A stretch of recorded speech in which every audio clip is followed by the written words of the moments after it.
ever just look at the plethora of Borderlands YouTube content and be like, wow, none of these people like Borderlands the reasons I like Borderlands?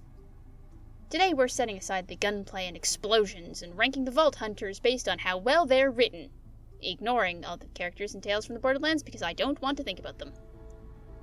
Perfectly Serviceable is the true neutral of this tier list. Anything above that is good, and beneath it is yada yada, we got this.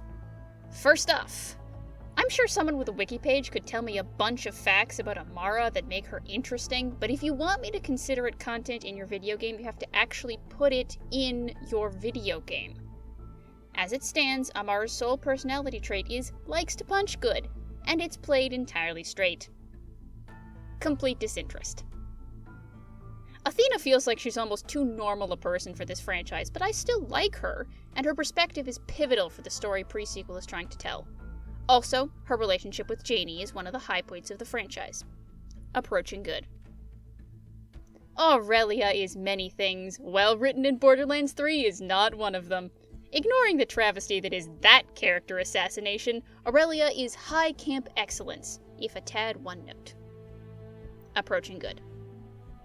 Axton, a white man so bland I literally could not tell you a single thing about him. If he was reabsorbed into the ether forever vanishing from the franchise, I'm not sure anyone would notice. Literally the worst. And here we have another person where their sole personality trait is likes to punch good, but the writers understand that it's a joke this time. Brick functions excellently in group dynamics, but in isolation is about as interesting as watching paint dry. Perfectly serviceable.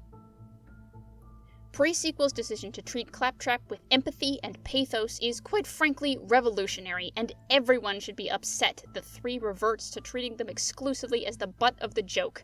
Claptastic Voyage is the best singular piece of Borderlands content in existence, and I will stand by that.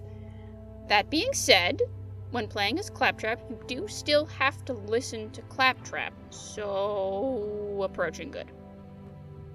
A non-binary robot making offerings to the personification of death with a side of deadpan humor and also cute pets? Flack is excellent, what do you want from me? I like them.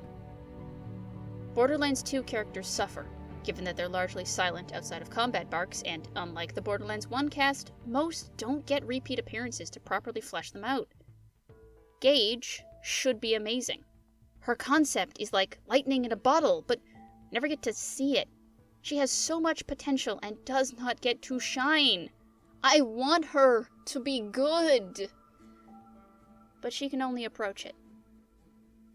I have some, let's call them reservations, over the use of the word psycho and Gearbox's treatment of the mentally ill overall, and despite all that, I love Krieg just an undue amount.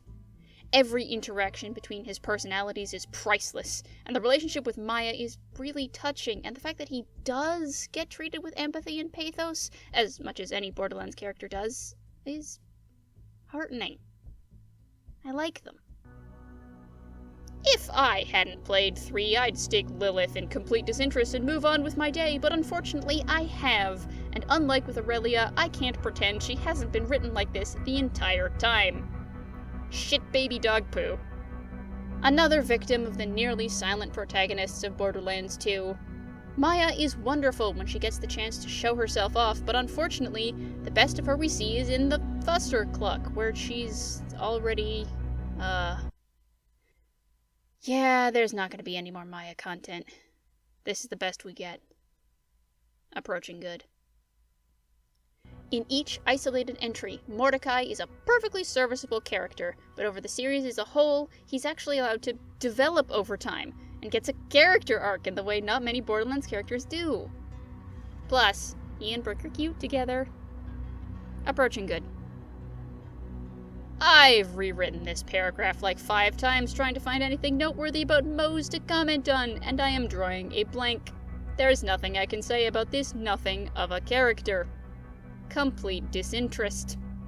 Your mileage with Nisha may vary depending on how compelling you find the concept of evil cowboy. It doesn't do much for me, but I can appreciate the lengths the pre-sequel crew took to ground their characters in pre-existing mythos. Perfectly serviceable. From a comedic perspective, Roland is the straight man to this entire franchise. And the fact that he's relegated to military man who's good at job, and then fridged, is a crime. Complete disinterest. Salvador, a man so bland I literally could not tell you a single thing about him. But he made me laugh exactly once, so he's got that over Axton. Shit baby dog poo. Doppeljack is just a masterclass of both concept and execution.